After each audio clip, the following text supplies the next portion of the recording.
Let's get you up to speed on some of the facts unfolding in tonight's other stories. Fire crews from Glendale, Phoenix, and Scottsdale all responded to a big fire at an apartment complex earlier this evening.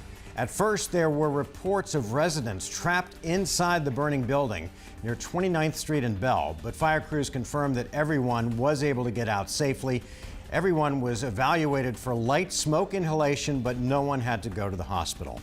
A large Valley School District is taking sex education out of the classrooms and telling parents to teach it at home. The Chandler Unified School District will no longer teach sex ed in 5th and 6th grade classrooms. An email to parents last week gave them links to sex ed videos and curriculum that teachers have used for several years.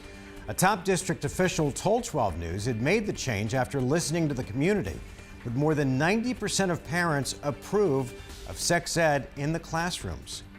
Also, 5 Hamilton High School students who say they were abused by football players as part of a hazing ritual have reached a settlement in a civil lawsuit. The students say that employees, including football coaches and the principal at Hamilton, knew about the abuse but did not protect them. Court documents confirm the settlement but does not reveal the terms. Chandler police recommended several people for charges, but the county attorney's office decided not to file charges against the school employees.